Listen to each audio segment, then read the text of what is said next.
Hi everyone, welcome to Saris on Screen. I'm Usha, And I'm Rekha. and we're talking about politics, patriarchy, and pop culture. Catch us every other Friday as we do feminist deep dives into South Asian culture and cinema.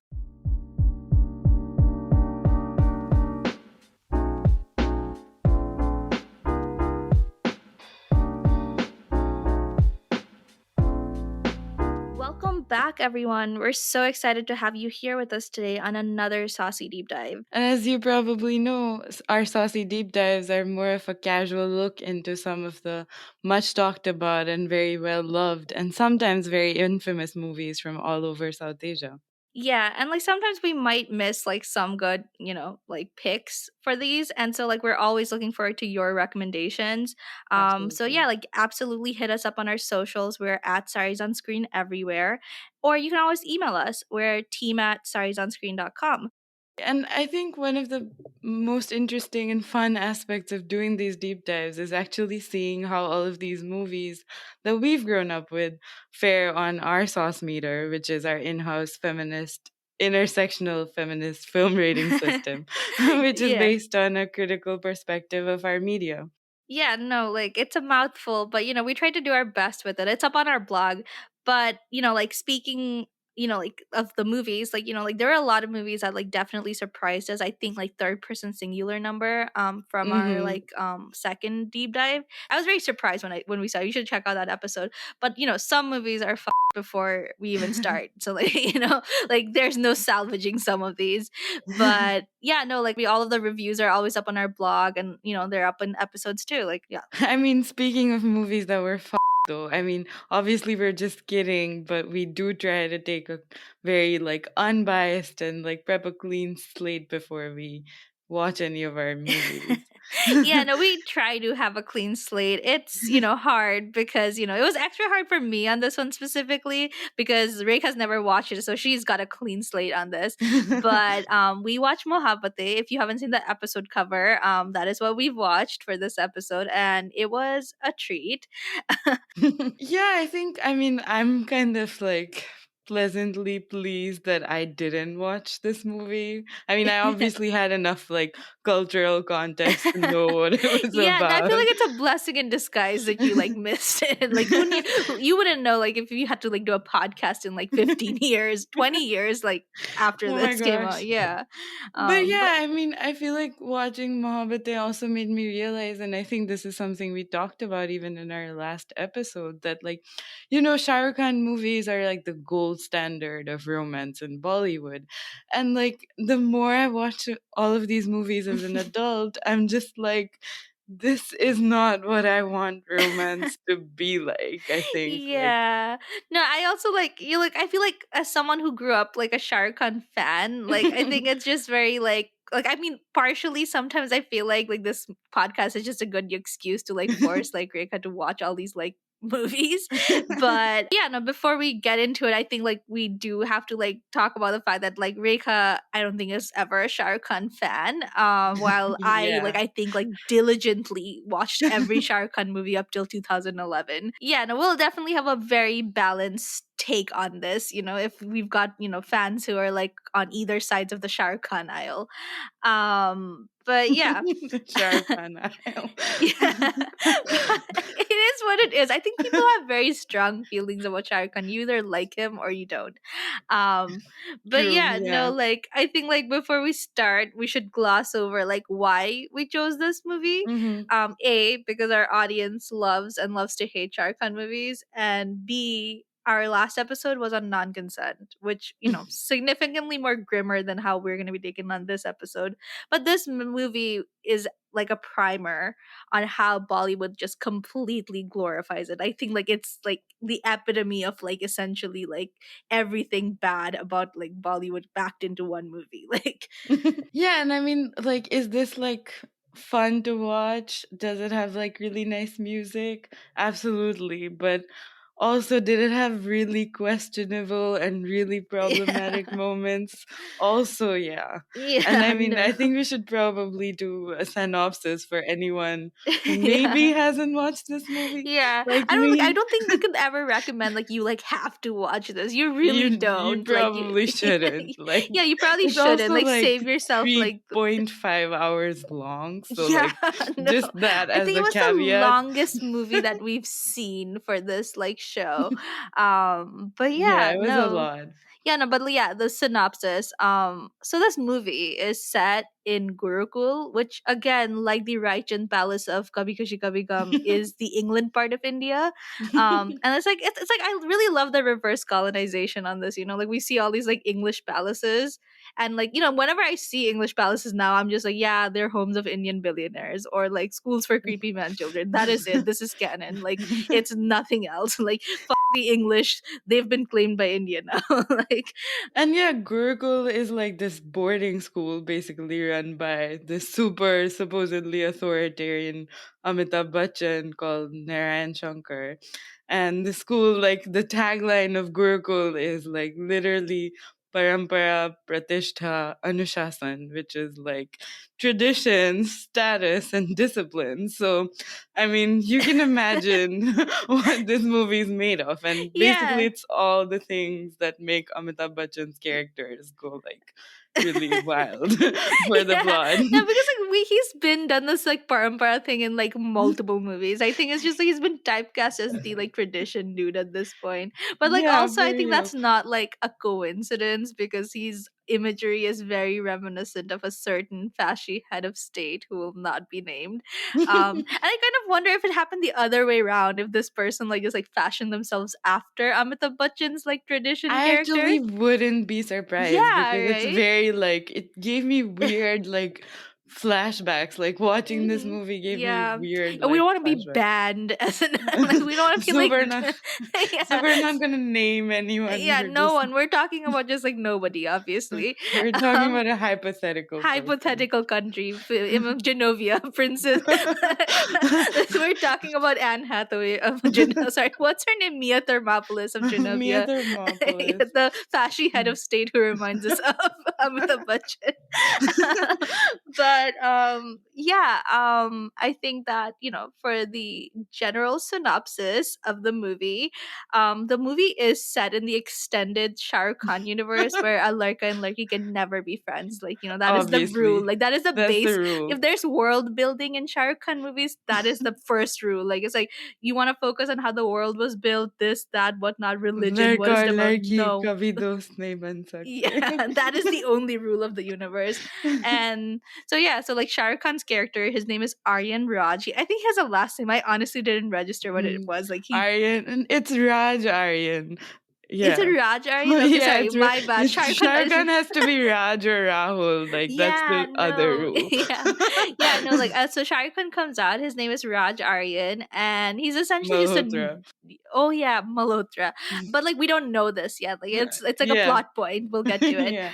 So he's like he comes in, he's playing the violin, and he's like being a nuisance, and then he's like, "Oh, Amitabh Bachchan, give me a job, like right now." And Amitabh Bachchan is like shown to be like super strict. But honestly, like people can get away with this shit in like real life. Like it's like normal schools, like there wasn't even like a hiring ad. He just showed up and started playing the violin at the Yeah, this school. school is like way chill than like the school I went to. Yeah, So no, like and like the thing is that like you're constantly like, though I think the movie's constantly trying to tell you that Amitabh Bachchan is this like unreasonable authoritarian he's figure. like Like yeah. he's like super strict and everything, but like all he says, like after like this literal rando who like walks into school and plays the violin, he's like, "Oh yeah, if you want to be the music teacher, you need to like find enough students to like do it," which is like Which is completely, like a normal like which is request more to than ask for reasonable, like very more yeah. than reasonable. It's for a job you weren't even hiring for. Like that is more than Yeah, reasonable. he literally agreed to create a position for him. Yeah, and also like to anyone, also like this is like a random factoid, if you've seen Dead Poet Society, this was supposed to be a remake of Dead Poet Society, but has nothing to do with That's it. hilarious. Oh Like my god. yeah, no, did you know that it was supposed to be a No, Dead I Poet hadn't. I Society mean, remake? Dead Sports Society is actually like a decent movie. No, it Like, is. And this movie has nothing to do with it. So like I never registered. Like a lot of Bollywood remakes, I never registered them as remakes because they're they so just far turn from it into something else yeah, entirely, which is like, right? good for creativity, but like also like it's just funny that that was the inspiration.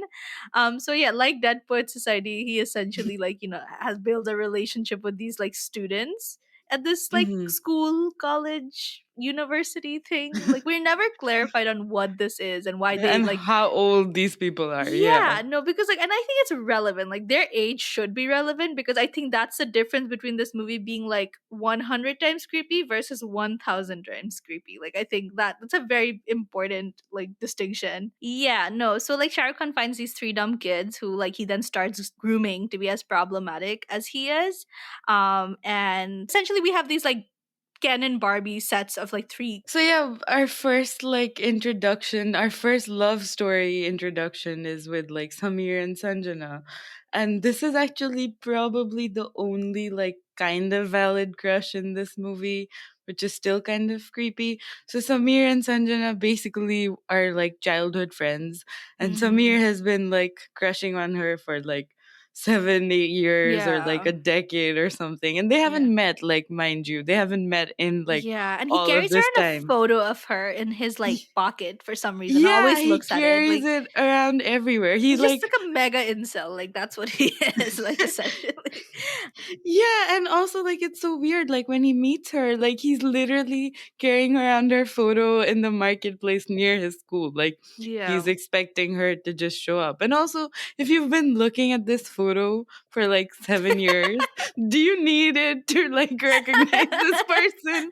Okay. Like, I, but yeah, like, but also like my question was also like if he's going to school, she doesn't go to school. She doesn't do anything. I'm like, why is she not in school if you're the same age? Are they supposed to be in college then? Like on a university or something? Like why is she not in school then? Right? Like that's why the age thing is so important. Like she's just there to like make him jealous because she has a boyfriend who yeah. like we have to assume is going to turn out to be a douchebag because like that's what boyfriends are when, like, And he the dresses like main character. Salman Khan. That's why. Like, anyone who dresses like Salman Khan in a Bollywood movie is a douchebag. That's like the premise, like always. Except when Salman Khan is dressed like that because that's Yeah. bi. Sorry. Yeah. Yeah. But yeah, but as with Samir, he essentially like surprisingly respects the fact that she has a boyfriend until he decides that when she's like down about her breakup is the perfect time to like make moves, which is like super manipulative and everything. But this was the least problematic relationship in the entire movie, which says something. Like. Yeah, and then like our second least problematic or second most problematic relationship in this movie is like Vicky, played by Uday Chopra, and Ishika, played by Shamita Shetty. Mhm. And Ishika is like the not like other girls like person in this Mm, movie, and yeah. she goes to like Gurukul's like sister school. Also, like, what if it's a Hindu school, why does it have a sister school? Like Yeah. that's just like some Catholic shit right there. But like, Yeah. Yeah, okay, and they wear but like then Catholic girls' schools out like uniforms like all the time too. That's also like some random thing over there. But they yeah, wear Catholic girl school uniforms, and they also wear like all these like silky negligees and like yeah, sports sports bras. bras Like, like constantly. Like I don't think I've ever seen them in anything other than like sports bras in the majority of the film. yeah, and like Yeah. women in India, even in like fancy parts of India in the 2000s, were not like walking around in sports Yeah, and bras. I think it's just like it's the literal male gaze wet dream of what a girls' school should like look like. It's like, oh yeah, like it's a girls' school. They're all just walking around half naked all the time. Like, should they be studying? Like, no. But yeah, this is why the age matters for the context of the movie because this is like 1,000 times creepier if you're just imagining these like underage girls like this. Like, it's just like, ugh. And if that wasn't creepy enough, like Udit Chopra's like behavior towards her is like super creepy too because he essentially like forces her to hang out with him. by like Mm. lying to her like principal and like threatening her that she would get Yeah. in trouble. And then he's like negging her about how she's not like as hot as like the girl who dresses like sluttily in her class, and Yeah. that's like some other like Yeah, no, like I like manipulative yeah, ass bullshit. yeah, no, like I think like if we had to like rank which one was the worst, like I think it's like almost a tie between like Vicky, like Uday Chopra's character, or like Karan and Kiran, which are played by Jimmy, what's his name? Shergill, Jimmy Shergill, and like I don't know who Kiran is, like Preeti Jungiani. Preeti Jungiani. Okay, but like yeah, like the thing is like Karan and Kiran's situation, which like also like did they just not even try with the women's names? It's like, oh yeah, Samir's with Sanjana, Vicky's with Ishika, Karan is with Kiran. Her Like it's name like, was literally Ishika so that he could like make those like ishq jokes at oh her. yeah, Like it's so icky. it was Uh, so icky, yeah. yeah, but yeah, so Karan's story, which is like a whole other like doozy on this. Kiran is in a shit situation because apparently her husband's dead, but her father-in-law's gonna go, he like doesn't want to acknowledge the fact that her husband's dead, so she like lives in this palace with like her in-laws essentially. But like she's presumably living like an okay life because she gets to like go out of this like house all the time. She does like work, she To works like at like, the hospital, yeah, yeah. like she has like hobbies. We see the most amount of like backstory for this character compared to any of the other women. And the thing is like, she goes out and does like, she volunteers at a hospital, and she doesn't even wear her sindoor most of the time. Like she's not even like, it doesn't even seem like her father-in-law like forces her to wear her like sindoor. And like aside from this like whole He's crazy just forcing her to live in the under yeah, the illusion yeah, that her husband's Ben's still alive. yeah, and like it's like that's all sad and everything, but like she gets to live in a palace. Like honestly, like I would do like far more to live in a palace. um, but yeah, no, like she like she has like privacy and autonomy to a degree, like in terms of like what she's allowed to do in that house, which like sad allowed, but like but yeah, like she seems to be like she even has like a supportive hobby, which like none of the other women have any female relationships whatsoever. So like Kieran already has more going on for her than anybody else. But I mean, like, how their relationship evolves is like super weird, I think. Mm, Like, just the fact that he literally sees her in like bridal, like, clothing and mm-hmm, decides that this is the girl he wants. And then, like, I mean, I feel like he really disrupts her life essentially mm-hmm, because he yeah, keeps like showing up at her workplace. He like sneaks into her house and like pretty much causes this huge scene where like she's essentially put in a position where she has to accept him. I mm-hmm, mean, and we can never really tell whether is she consenting to this, is she really into him, is she yeah. just making the best of a bad situation. Yeah, like I feel like a lot of it was in his head. And like there's this brief moment where she like shows some interest, but she immediately goes on to say like, "Oh, I can't do this." And he takes that and he runs with it, and then he makes this public declaration where he like forces her to like just like get out of this. And it's like also like he's a broke student presumably, unless this is like a school for like super rich kids. But like if he's like a super broke kid, where is she gonna live? If you're gonna try to live out your like romantic fantasies, like where is she gonna live? Like do you know if she can go live somewhere I'm else? pretty Like, sure he's just gonna house her until yeah, she's ready to be owned by like a man yeah. again, No, but like it's just like it's like you know nothing about her other than like what you heard from like just this random like. So he never actually finds out her story from her. Yeah, he never asks her. Like he never Yeah. asks her about like, oh, like, how are you even dealing Mm. with the fact that you're widowed already or like Yeah. any of that shit. Yeah. Like He finds out from like a urban myth from like this random person who works at a train station. And it's like which sounds like a ghost story. Oh, like this. yeah. Of this like girl who shows up in bridal garb every few days at the train station, and then like her husband is dead, so she's just standing there like a ghost. Like that's literally how we saw her. um and then like the last romance of it, which is the main like backdrop romance, which is like Shah Rukh Khan and Aishwarya's like character, and we're not gonna name her until halfway through the podcast because like we didn't get to find out her name for 2 hours in the movie, which like which is more than halfway in a three and a yeah, half hour yeah. movie. She's Amitabh Bachchan's daughter. Spoiler alert. And so, and he didn't want her Shah Rukh Khan. That is basically Shah Rukh Khan's main like sort of like diff Conflict. conflict Yeah. with like Amitabh Bachchan. And Amitabh Bachchan, like, I mean, it seems pretty legitimate. It's like, oh yeah, like, I don't want my daughter to fuck someone who is like at a student at my school. And I mean, Shah Rukh Khan was probably stupid even back then too. So like, I don't blame Amitabh Bachchan for this. It's like, uh, Yeah, I mean, it wasn't like I wouldn't want my like kid like mm-hmm. like a random student at my school. Like it's just like Yeah. weird. I And mean, we at least know though that mm-hmm. Aishwarya Rai went to college, which Mm-hmm. is like a little bit more than we know about any of the other girls' Mm-hmm. educational background, Yeah. because like Sanjana doesn't do anything, and like Kiran just like shows up wherever like Karan wants Ghostly. her Yeah, to yeah. show up, And and like Ishika goes Ishika's to school supposedly but never but does doesn't anything. study. Yeah. Yeah. Yeah. She only does dance classes and cheerleading. That's the only thing Yeah. she does. Um but yeah, no, like, so like, what happens is like Amitabh Bachchan tells her that like, oh, you can't see like, oh no, Raj, like, you know, sorry. And then, she like, commits suicide, which is like, bad. But like the movie never really like ever sensitively, like nobody seemed to be grieving about this at any point. I think that's the odd thing. Yeah, But yeah. nobody is like sad that she's dead. Like everyone's like sad that they don't get to use her for like some. Yeah. Yeah, and the thing Yeah. is that like it's odd because like for those of you who haven't seen the movie, her ghost, Shah Rukh Khan keeps hallucinating her ghost like throughout the Everywhere. movie, and so she essentially like gives him like she's a plot driver for his like character arc and whatnot, and so it's like I think it sometimes feels like her dying so young is just an excuse to give Shah Rukh Khan an eternally barely legal virgin ghost to like jerk off to every day. Essentially, that's it.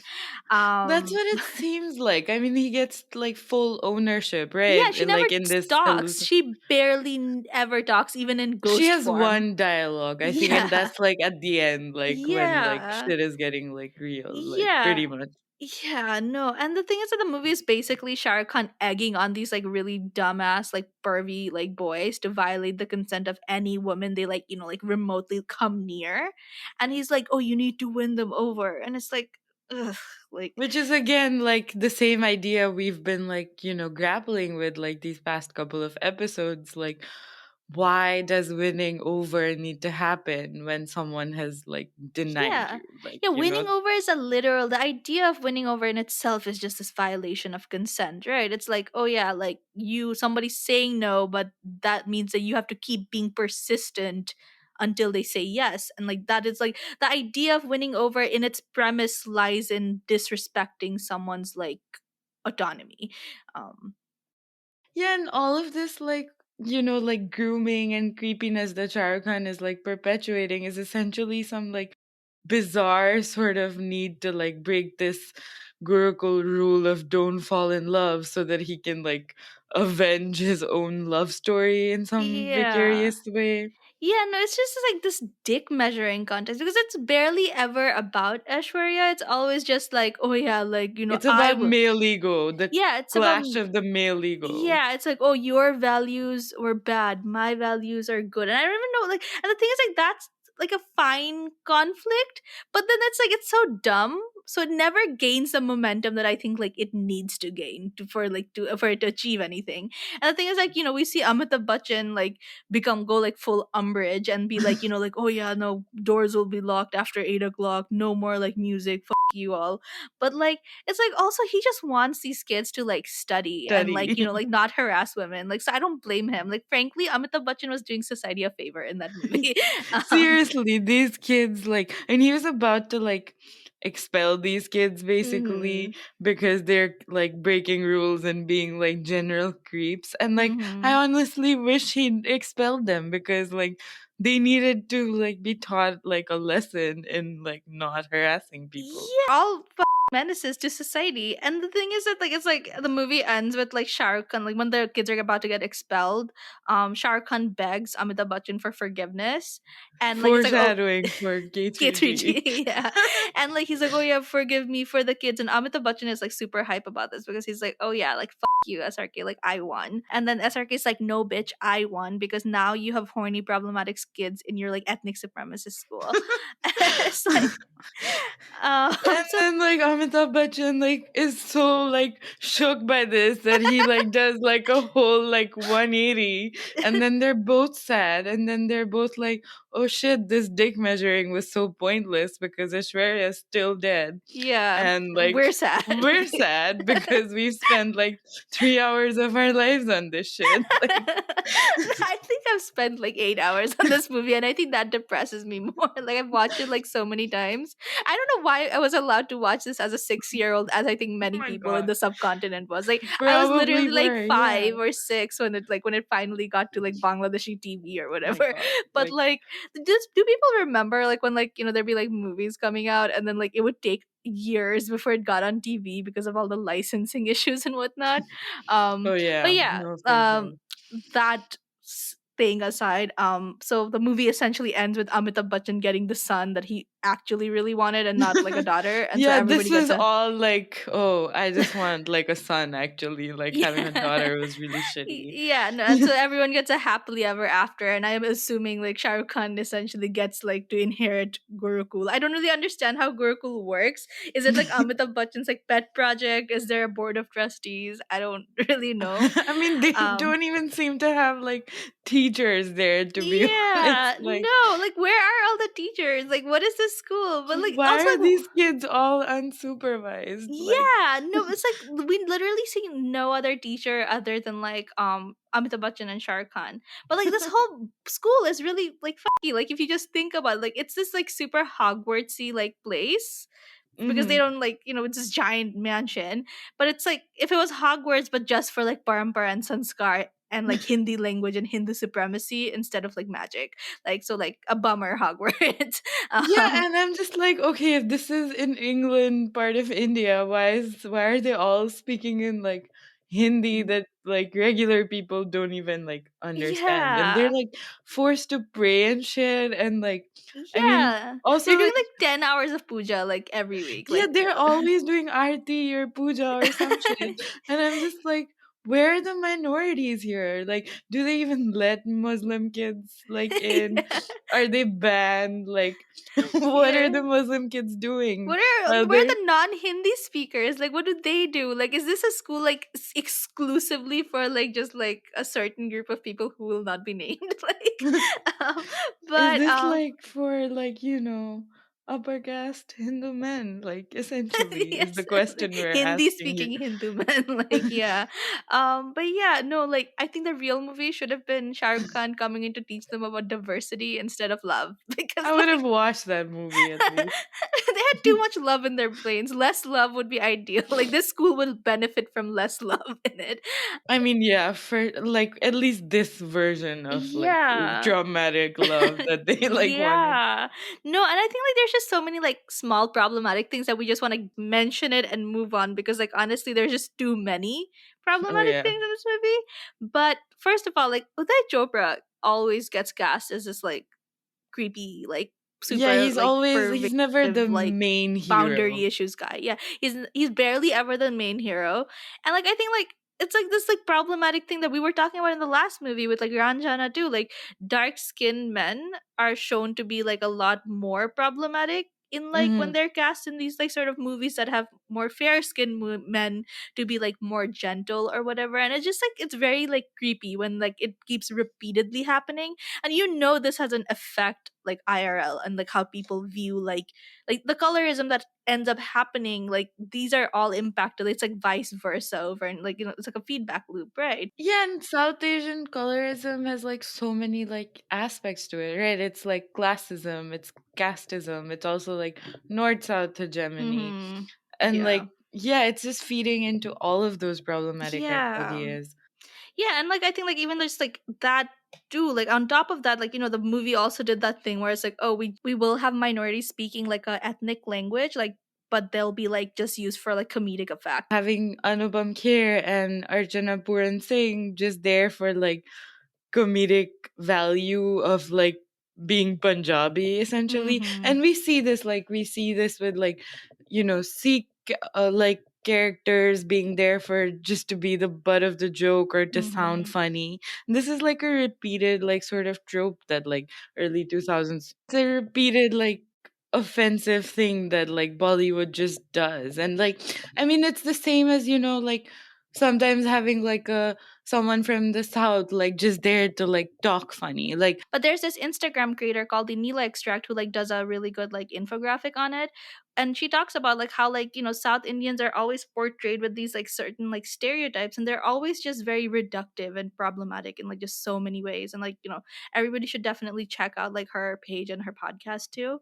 But yeah, no, like it's just like this was just like sort of the tip of the iceberg of like on like the problematic things in this movie. yeah. And I mean like I think this specific thing about using like ethnic minorities as like comedic like tools essentially just like really goes back into that sort of Hindi is the normal and anything not Hindi is like Mm-hmm. funny or weird. And Mm-hmm. that's just like I mean I get it that this movie was made in 2000, but also like India has had like hundreds of languages for like Mm. so much longer Yeah. Yeah, no, it is like, and like, like what we're saying is that, like these are just some of the more like unpleasant like things in the movie that are just like beyond like the normal problematic. Like there are things like, baseline, problematic in how it portrays romance, but then there's like the more insidious things that we just like, forget because they're in the background of the movie essentially. Like they're never relevant enough, but they still like Hmm. perpetuate these like negative ideas like still. Regardless. Yeah. On a lighter note, though, yeah, I think like apart from being super problematic, this movie is also like not super logical. I think like in a Mm-hmm. lot of ways, Yeah. there are like a bunch of like random plot holes and like loopholes Yeah. and issues. The Yeah. No. first one being like we don't know what age these people are, whether Gurukul's like a A school. school, a college, a junior college, or like Yeah. what is it? Like Yeah, and like I think these context based things allow for the ambiguity you need to be even creepier. Like mhm. that's the thing that when you make like their ages ambiguous, that gives the viewer, whoever that they are, that allows them to project themselves into this sort of like creepy romance and be like, oh yeah, it's okay if even like what if these were like university girls, then like you'd think that, oh, like this is age inappropriate for anyone else underneath that. But because it's so vague, you can project like schoolgirls onto this, or like, like 30-year-olds or Mm. anyone. Like, that's the thing. Like it's ambiguous on purpose, and it's always ambiguous in a way where it's just very like creepy. Yeah, and you Yeah. essentially get to sexualize these women with like Mm-hmm. complete impunity, whether they're Mm-hmm. like underage or not, Not, yeah. Like I think, like, and the thing is that like, Amitabh Bachchan's character, I don't know, it's like always shown to be very like strict and whatnot.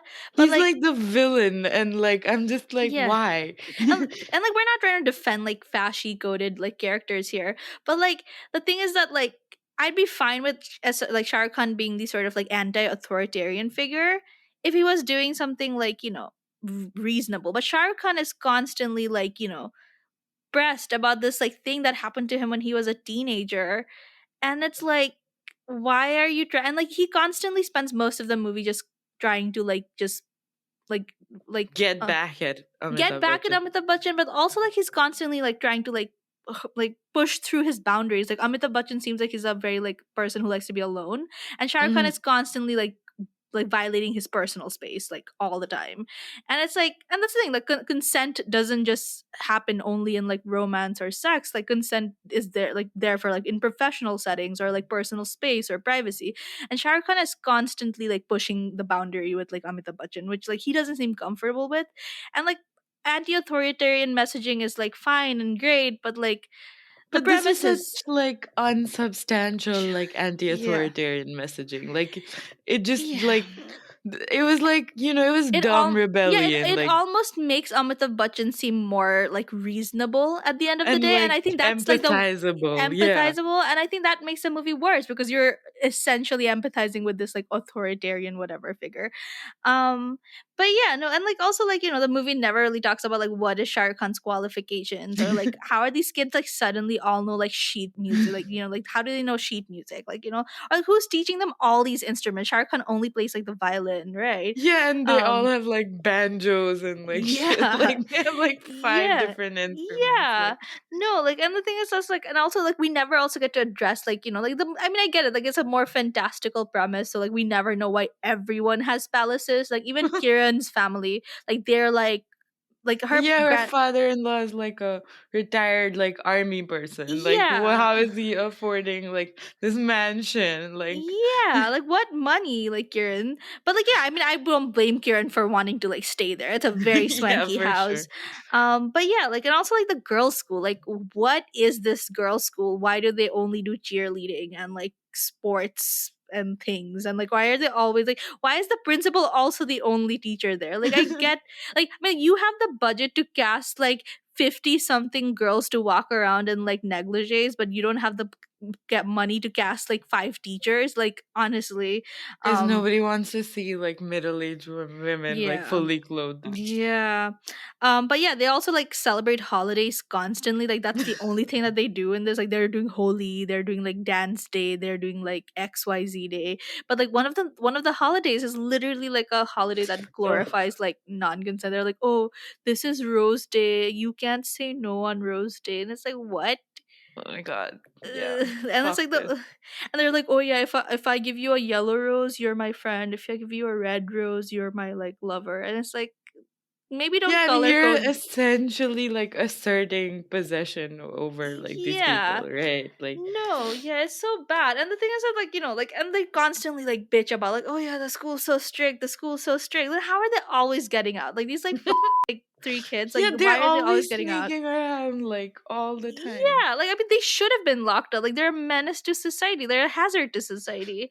And For like real. yeah, no, I think like that brings us to like, like the thing that we wanted to sort of get into is like the violations of consent like in this like movie. And there's plenty of it. And I think like and I don't know how we wanted to go over it because we are like, oh yeah, like we do touch on a lot of it in like the synopsis, but like there's just so many specific scenes that needed to be like talked about.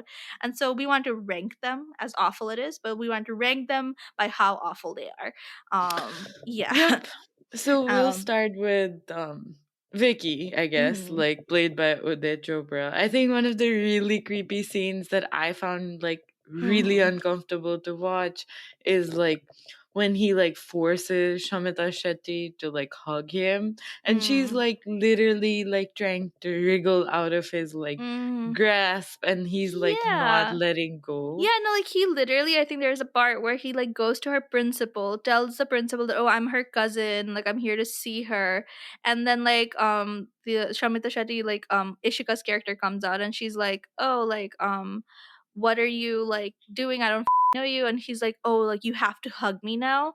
Or like I'm gonna tell your principal that you like, go outside of the school grounds and whatnot. It's like this is just so creepy. And so like he literally like is forcing her to like touch him and everything. It's just like, ugh. Yeah, and I think he's also like, apart from like Shah Rukh Khan, he's also the one who's most like, let's violate Mm-hmm. consenty about it, because Yeah. he's like got that whole like, oh, it doesn't matter if girls say no, like we need to like convince Yeah, and them, he's and also like, like, oh, don't be a girl. Are you just a girl that you're gonna give up? And it's like, ugh, like Vicky, stop. Like I don't blame Uday Chopra. He gets like typecast into this, but it's like it's such a bad character to have written, regardless of who is playing it. yeah, and Um, like, okay, Uday Chopra is like part of the family who produced this, so like they yeah. literally cast their own like son, nephew, whoever he Yeah. is, like as the shitty Yeah, no, character. it's like it's so icky. And the thing is like Vicky's character, he keeps constantly showing up at the girls' school over and over and being like super voyeuristic, but we're just taught to just be like, oh, it's all good because he's in love.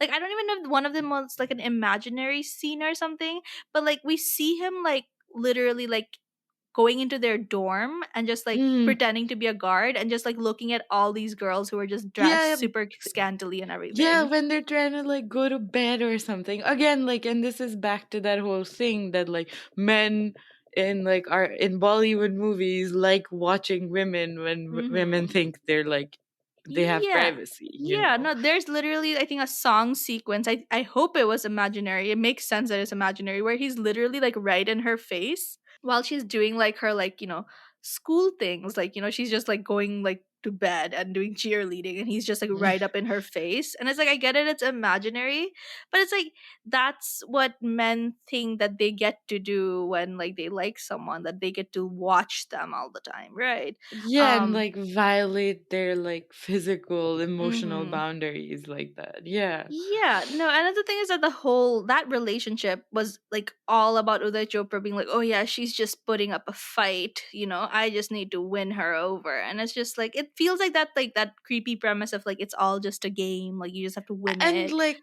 I Um remember that scene where like Shamita Shetty is being like super classist and she's like, oh, my dad's super rich, like he's gonna get you like whatever expelled or like get you into trouble or some shit.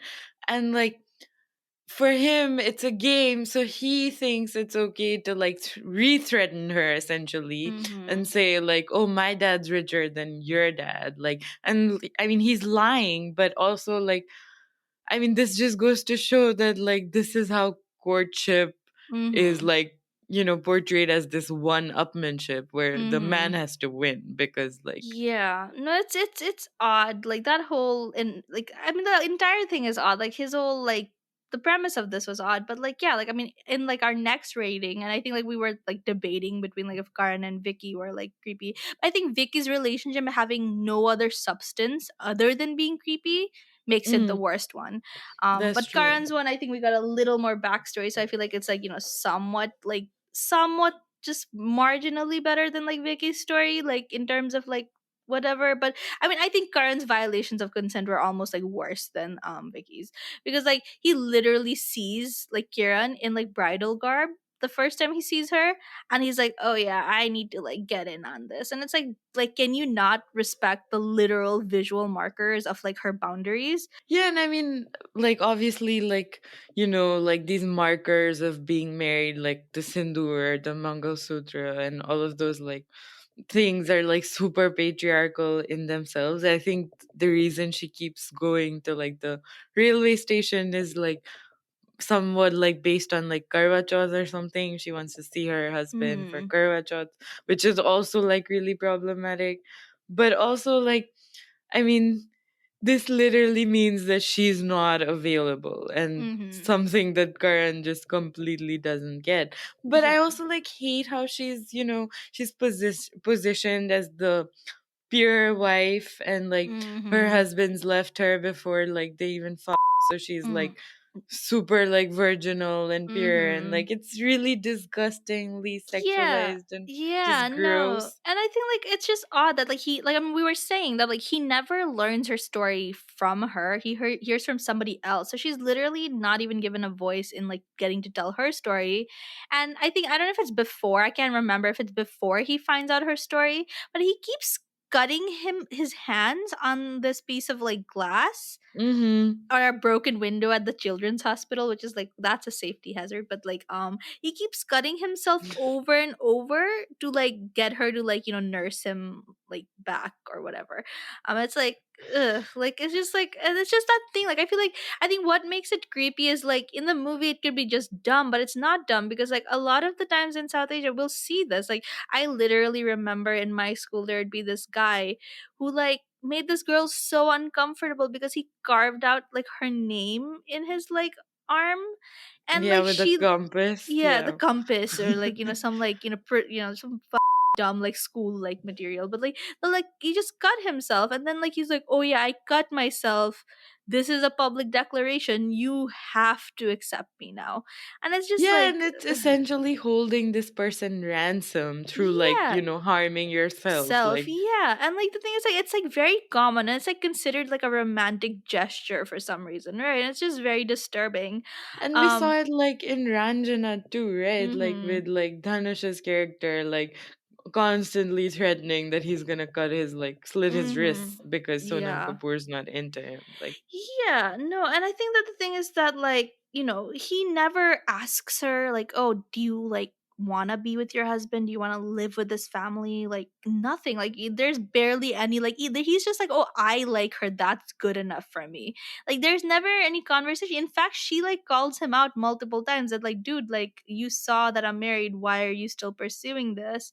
And, like, he just keeps, like, finding ways to show up, like, where she works, at her house, like inside her house, like pretending to be a music teacher and whatnot. And it's just like, Jesus Christ, dude. Just like I mean, it's just so like it's so intrusive. I think that's the part about it where I just felt like yeah, it was it's almost so more. invasive. Yeah, Yeah. and like And I how it's really justified. I think it's just like, ugh. Yeah, and I really hated. I think the scene I really hated was when he like shows up, like he sneaks into her house, and he's essentially like forces her to like dance for him, Oh and it's yeah, like you're basically making this woman into like your literal doll, you know? Like, yeah. oh, like I command you to dance, so now you must Yeah, dance. it's Like, so weird. Like so coercive. Like I almost like I don't know. Like I think Vicky's bad on the basis of nothing else going for it, but Karan is the like the worst one I think of all of them.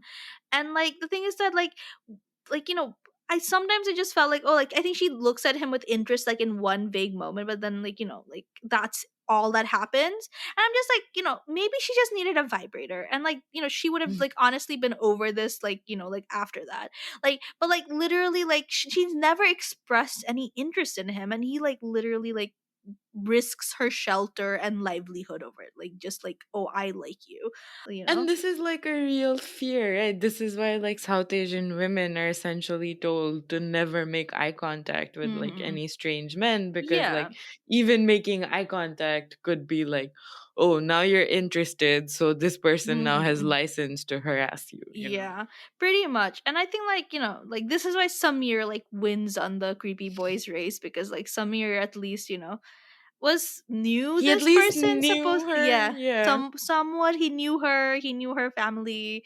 I mean, even though he was like very mega incel about it and like obsessed with someone he knew like as a child, but like it's just like, like I mean, I don't know, Samir was somewhat tolerable. Like he like respects the fact that she has a boyfriend, but it's like, mopey about it, like, which is like, better than like, he wasn't mopey to her face, at least for the most part, which is like something.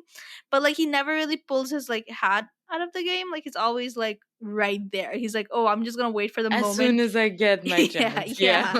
And he's just like, and it just like reminds me of those like creepy men who are like, oh, just because there's a goalkeeper doesn't mean you can't score a goal. It's like, ugh. Yeah, and I mean, like, I feel like with Samir, the really creepy thing is like when he decides to like slut shame her into Mm-hmm. falling in love with him. Like when she's just like kind of like been really disappointed by her boyfriend. Her Mm-hmm. boyfriend, as a prank, like throws her into the pool when she's Mm-hmm. wearing like this, like, again, like she has to be wearing like a short dress so that it can get See-through dress. transparent. Yeah, Like, yeah. yeah, and like Samir, like, swoops in the white knight with his like white tuxedo, like Mm-hmm. covers her up, and then he takes her away. Then he's like telling her, oh, you turned into like the slutty girl for this guy. Yeah, This isn't who you are. You're yeah, like this like tomboy who doesn't like to dress up. That's yeah. who you are. And it's Mm-hmm. just like, dude, who the are you to tell her who she Yeah. is, you know? Like, Yeah. No, and I think the funny part in that scene is that like even though like she's still soaking like wet and everything, like not in the fun way, but like she's just like he like takes like when he's talking to her, she doesn't have to wear a coat, but when like she's like with the other guy, she has to wear a coat.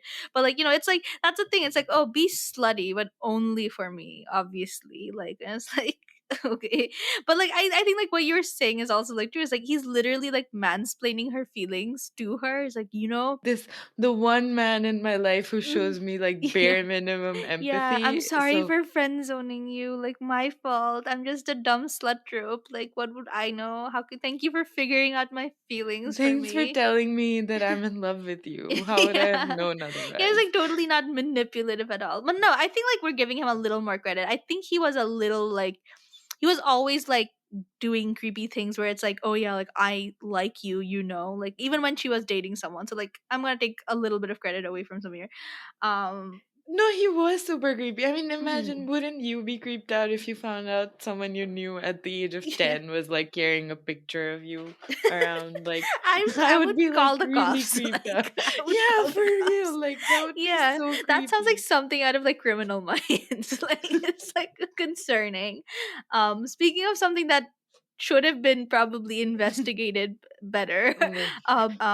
Megha, Shah Rukh Khan's love interest. Like so, I like swear, right. Her name's Aishwarya Rai. Mega. Yeah, her name's Megha. Yeah, surprise, We were surprise. really confused actually, like Yeah. because we thought her name was Neha Yeah, the we first only time they hear her called it. name 3 times to be Yeah, fair to to be us. yeah. Yeah, but yeah, no, Shah Rukh Khan ultimately because of like we rated the creepy boys. Shah Rukh Khan, even though he was grooming them, comes like fourth on this list of like consent violating shitty men. To be fair, because we don't really know the details of Of his the actual yeah relationship or except courtship, his yeah. like Mm-hmm. fantasy like version of Aishwarya Rai. Yeah, and the fantasy version of Aishwarya Rai that doesn't like talk and like only Yeah. exists to give you character depth and like And helps just make you. like boost your ego. Mm-hmm. Yeah, and like as we were saying, he disrespects Amitabh Bachchan's boundaries all the time.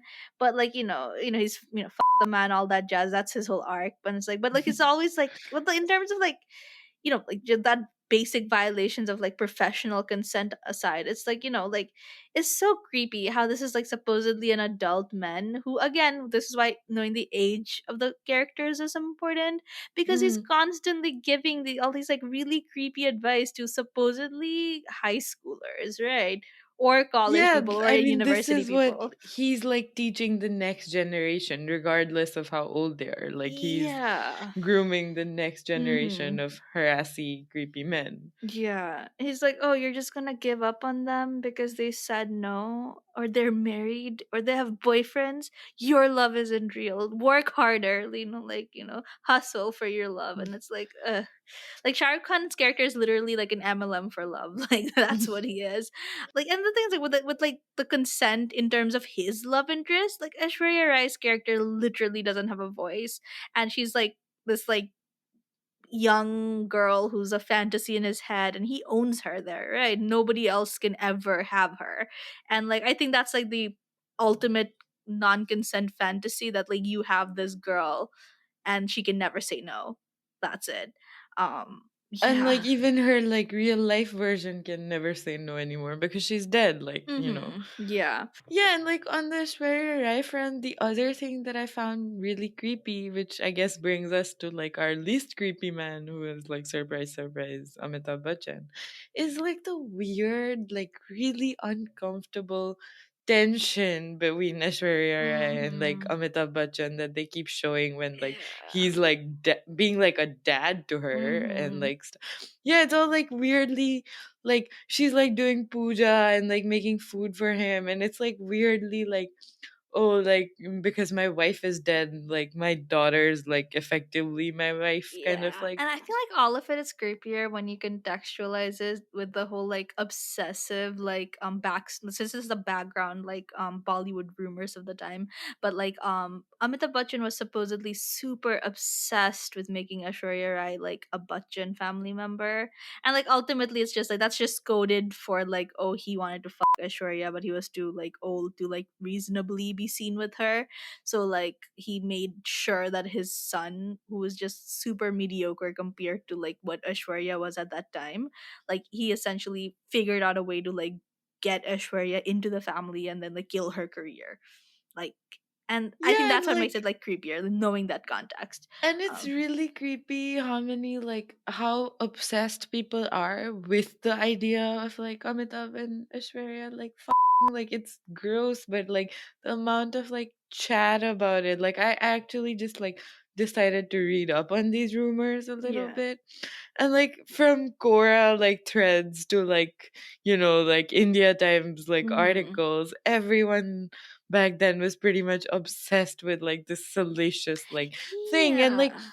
I mean when you contextualize it to like how Aishwarya Rai herself has been treated by the media I mean she's Mm-hmm. had a history of like having abusive partners, like, Mhm. not to be named, but like that's a thing. And like, I mean, ultimately, despite how beautiful she is, how powerful she was as an actress, like her bargaining power ultimately got limited to like how much like the Mhm. men around her like desired her, and that's really Yeah. sad. And like I just like think it's just so sad that like she had such a thriving career. And I'm like I think like Jaya Bachchan's career was also like shut off once she was married, right? And it's just Mhm. so sad that Aishwarya Rai's career just like was killed like in her like prime time essentially. Like one day she just stopped doing films unless Abhishek was in it or like Amitabh was in it. And it's just like I don't Yeah, and know. she's like not allowed to be hot anymore because she had a kid or whatever. Mhm. So like Yeah. Doom No, 2 was like the last time Aishwarya Rai was allowed to be like hot. yeah. And like I think that's also because Abhishek Bachchan was in the movie too, right? I don't know if they were Mhm. married at that point, but he was in the They movie. weren't, yeah. Yeah, and the thing is that like with Aishwarya, like I mean like I think it's just sad. Like I think like that whole like and that parts it plays into that sort of like objectification of women too. Like I mean it's a great thing today that like Anushka and like all these other actresses can have a career in Bollywood after they have a kid, but that was not available to women in the 2000s. Like literally once you got married, your career's supposed to be dead. And like you think like when you watch Om Shanti Om and you're like, oh no, that's some like Shanti Priya shit. Like, like, oh yeah, like it happened only in the 70s that you couldn't have a career if you had a kid. But no, like it was happening literally like 10 years ago, pretty Yeah, and much. I mean, like, I think like the double standard persists regardless of whether these women like stay Mm. in films, right? Because Aishwarya Rai, like, if she gets cast in a film now, is going to be like the older hot lady or like the mom Mm. character. But Yeah. like Shah Rukh Khan, who's like a decade older than her, Yeah. can like romance like the Ali Abad, latest yeah, yeah, 25-year-old. yeah, Like, yeah. yeah.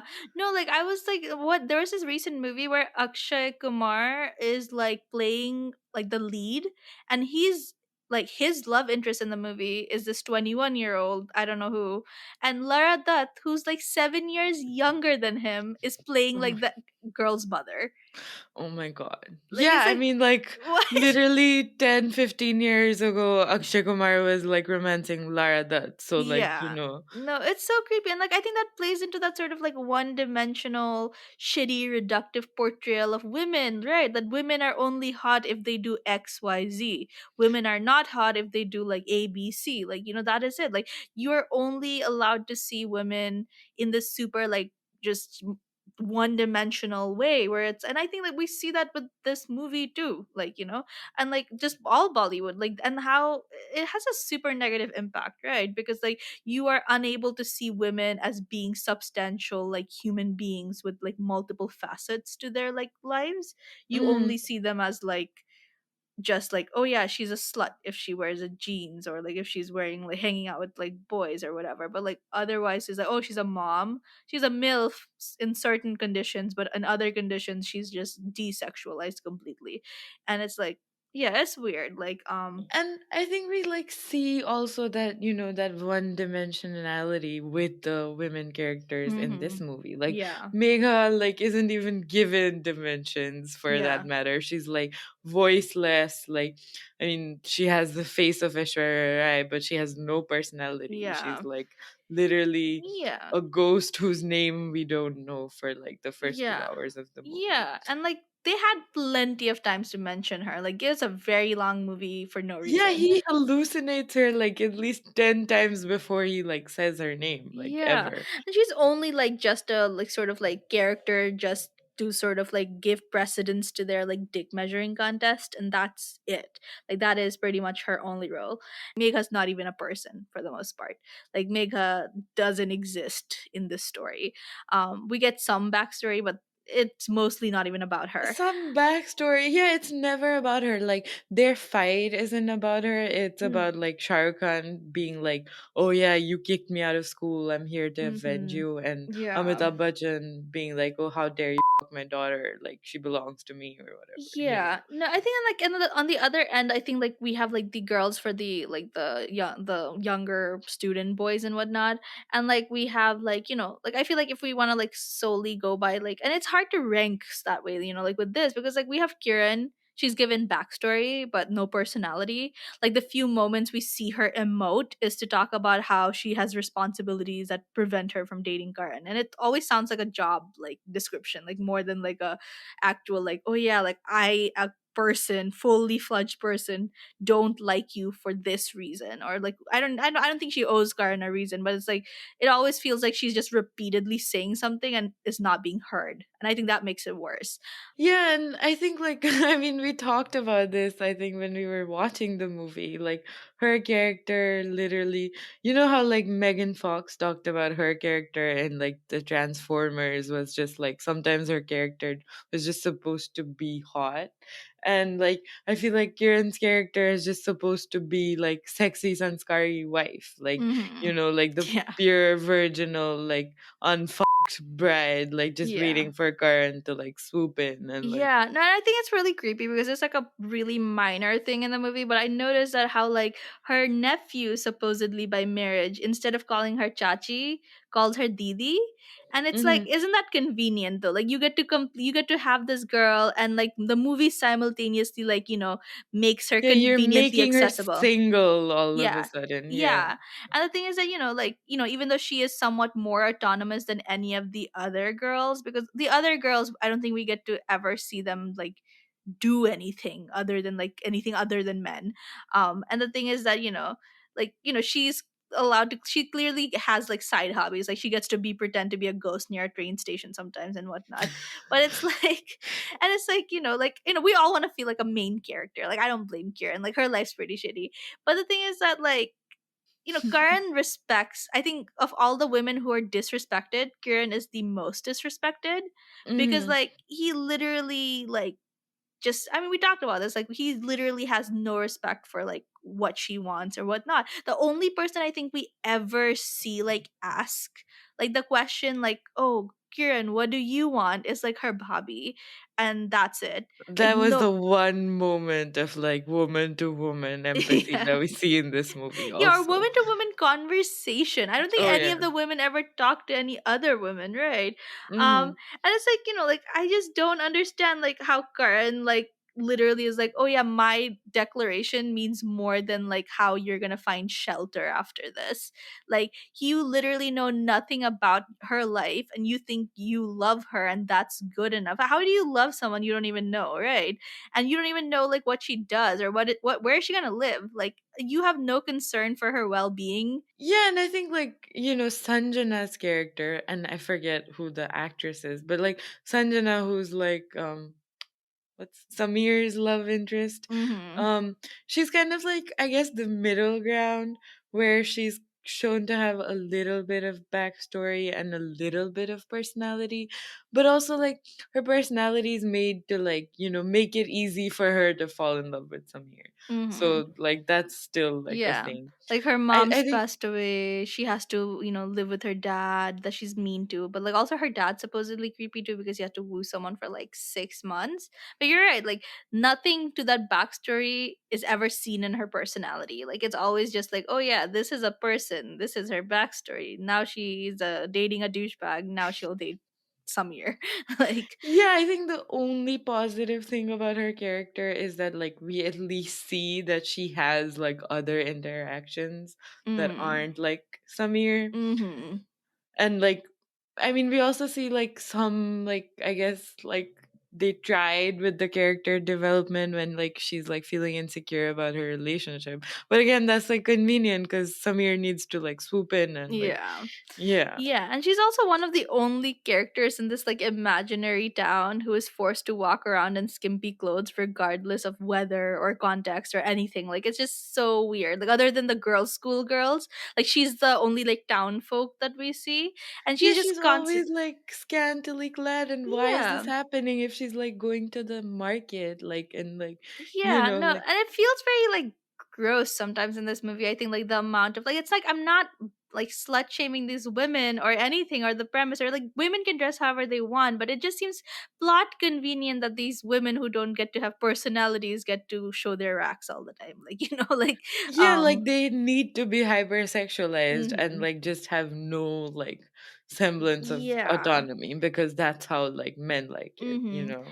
Yeah, and the thing is, like, with Ishika, like, she is not a person. We've talked about this, and like, she solely exists to be a love interest and put up a challenge, like, to like Uday Chopra's like many many advances, and like just act like a sexy object. Like, she is the peak like objectification of this movie. Like, I don't think we see her do anything. Yeah, except like cater to like Uday Chopra's. I mean, it just goes to like show that all of these women are like props. Like they are Mm-hmm. literal props. They could have been like, the the G on the Gurukul, like Yeah. whatever, and it would have been like the same, literally. Yeah. Yeah, like I think like sometimes like they're like literal like the violin had more character depth than like some of the girls. Like, and it's just like but yeah, no, it's really sad. And like I think like speaking of violin, we just wanted to briefly touch on like the problematic songs and lyrics in this movie. As Um if, I mean, it seems never ending, but it's not. yeah. Yeah, no, Yeah. like for the song that we mentioned where everyone like, well, Vicky like voyeuristically goes into their dorm and everything. It's like so creepy. But like also like in the same like song, it's like Akekuli, like that's the song's name. Samir is literally jumping Sanjana in his fantasy, and Oh. Karan is supposedly like, cutting himself and having her dance around him, which I don't know. That is a very odd king. Like, I don't king shape, but that is odd. They're odd and they're like violating. Yeah, I Mm-hmm. think like that's, I mean, which is like how some of the other songs, I think the Mm-hmm. other song that we wanted to mention is like the Holy song, which Mm-hmm. literally has lyrics like "क्यों मुझसे दूर खड़ी है" and like "बड़ी मस्ती तुझे चढ़ी है," which is like, oh, you're like, you're so horny and like, and I want to fuck you, and it's so sexualized and so gross and like really fixated on like women's physical like body parts essentially. Yeah, no, it is really creepy. And like also I think it's very creepy how like that Anupam Kher character and like they're the minority Punjabi characters in the movie, Hmm. and like that Punjabi woman like character is like sexualized so much in this song, and I think it's just so creepy when you're like, oh yeah, this is a ethnic minority, and like like also like they're gonna speak in a funny like language, and haha, look at this, but like we're also gonna sexualize the shit out of them. Yeah, and I think, yeah, the last song that we wanted to like briefly mention is it's called Pero Mein Bandhan Hai, which is basically the male fantasy of what romance should be for women, or like what men should be for women, because it's all about, oh, you're shackled by everything, but if you fall in love with me, you'll be like free and empowered, and Mhm. like I'm gonna like free you and then trap Yeah. you No, because I like think I yeah, and wanna I think own we've you. spoken about this before in our like first episode, but like the fact is like Bollywood is an industry that does so many rom-coms but for men. And like you think like Mhm. rom-coms like famously are a genre that are done for women in like all other like most other industries, because they're like focus more on like, oh yeah, like things that women find like interesting, right? And Hollywood is like falls prey to this too, like where it's like, oh yeah, we're gonna have men tell women what they like, and that's always the things that they highlight are things that men think that are hot about other men, not what women think are hot about men.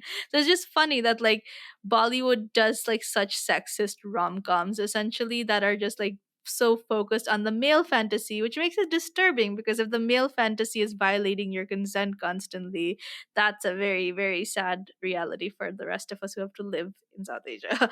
Yeah, and um I mean they're also like constructing the male fantasy to mhm be violating of mhm consent, right? Like that's what yeah. we talked about, that feedback loop, Yeah, yeah, which no, is like definitely. And I think like we're ready to sort of, I mean, I think we like talked this movie to death. I don't think there's anything else to really get into this, but we do want to give it our rating from our like sauce meter. And like, the questions that we usually go over. The first one is, is there at least one character who adds a nuanced representation of a diverse South Asian identity without stereotyping and tokenization? And not yeah. only did this movie not have a character who adds any nuanced representation, it also very specifically went out of its way to tokenize and stereotype, people for comedic effect. So it's a -1 for me. Um, It's a -1 for me. I would like give it like a lot more minuses if I yeah, could, but like yeah, yeah, -1 for me. yeah. And that brings us to our second question, which is, are the primary characters, especially women and marginalized characters, portrayed with agency, individuality, and motivation? So like I think we've like talked about this extensively, but Yeah. like yeah, none of the women have any Hmm. agency, Yeah. individuality, personality, or motivation. They're literally Or just there. personhood in general. Like Yeah, I don't think they're. personhood even. Yeah. And they're just literally there to like cater to these men and their Mhm. fantasies. So Yeah. that's another -1 for Yeah, me. -1 for me too. And then our next question, and like as we get through the question list, it's just like it's this movie's not gonna make it. It's not. It's But really yeah, not. are the female and marginalized characters shown to be cognizant of their identities and how they exist within the social context? And it's like no. That's it. There's no then for it's a -1. Like none of the characters have any women. The women are furnitures in this movie, and so what awareness can furniture have for the most part? And this isn't us being reductive. I think we spend more time talking about the women in this movie than the movie did itself. Yeah, then But the women talked in the movie probably. yeah, yeah, But I mean, just to like point out though, like there are a lot of like classist problematic moments in this mm-hmm, movie. Like just, we mentioned Ishika being super classist and like mm-hmm, unaware about it. I think the only character who's given like the mildest semblance of like awareness of restrictions is like Kiran, because she's a mm-hmm. widow, so she's just not supposed to act like Yeah. a certain way. Yeah, but like, she But never like talks about it. She's never given the opportunity to like even like talk about it beyond like as a tape recorder, just repeat that, oh, I am married, please stay away from me. Like it's like which is not respected again. I don't know. They're never humanized enough to like for this to yeah, get it's any almost points. like they don't have like sentience, like Mm-hmm. they're actually shown to be like there's a very like doll like inanimate Yeah, quality it's about the very disturbing, I think. And I think mm-hmm, especially after watching like I think over the last couple of episodes we've watched gotten to watch so many movies with such like autonomous female characters.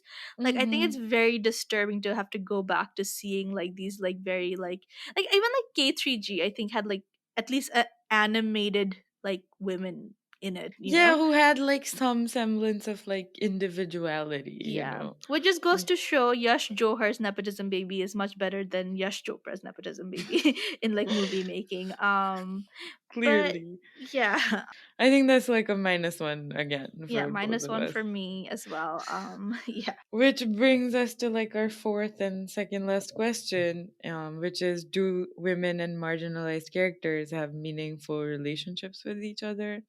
And Um, well, yeah. Kieran and Bobby, like the Bobby, have one moment of understanding in that entire 3.5-hour movie, and the Bobby herself is shown to be like the only like caretaker role fulfiller in the whole family other than also being a single parent to her kid, because her husband isn't there either.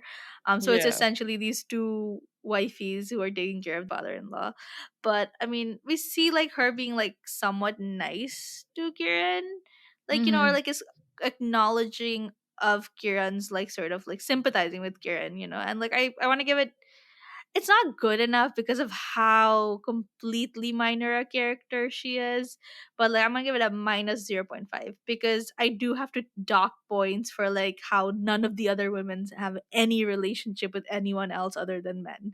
Like that's it. um Yeah, I gave it like a -2.5, a -0.25, but I think I actually meant like -0.75, because like yeah, pretty much like yeah. the uh same. Like yeah, I yeah. mean there's just no like that one moment just does not make up for like the three and a Mhm. half hours of like dehumanization that we have to Yeah, and watch. like our last question, like, does it challenge any flawed notions upheld by capitalism, patriarchy, or the caste system? Like it's a no. It in fact perpetuates more Resounding. flawed notions about society. It's a -1 for me.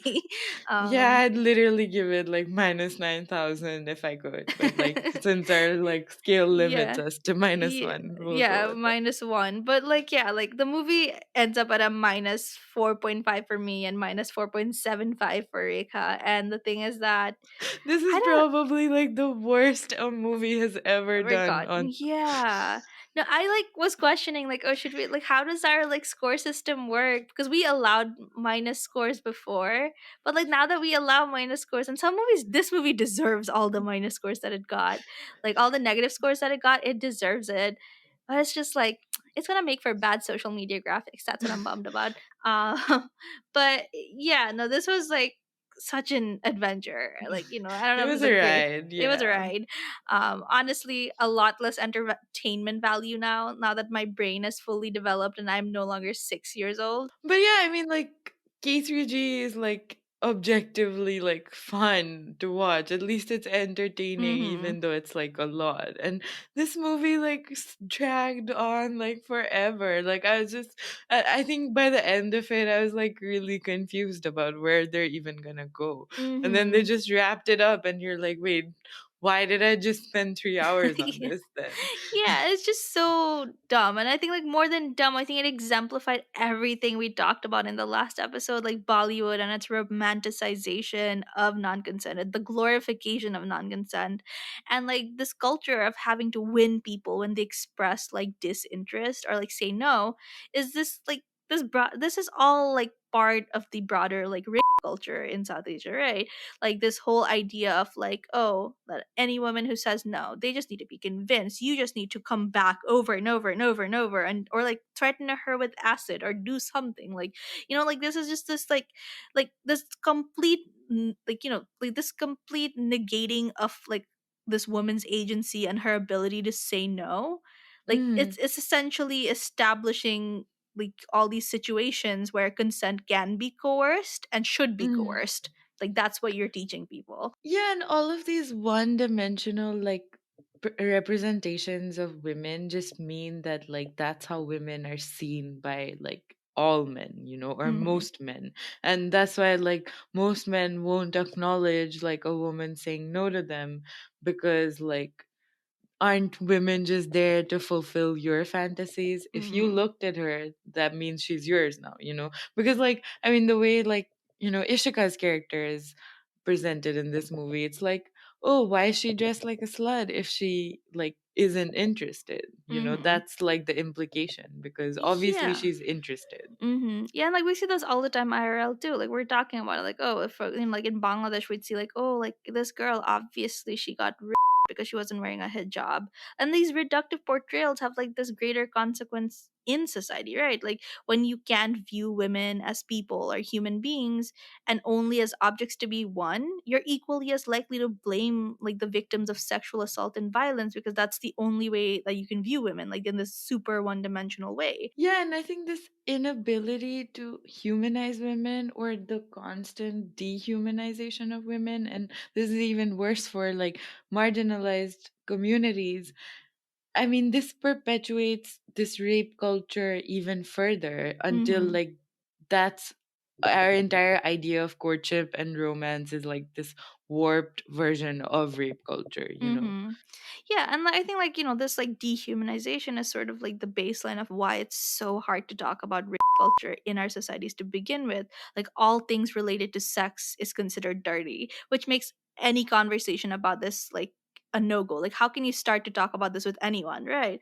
And Mm. but at the same time, like where do you even start when you do get to have that conversation when women and marginalized people are dehumanized to the point that their consent isn't even valued or like it's literally doesn't matter to people, like, right? So how do you even start that conversation at all, like even if you get to have it?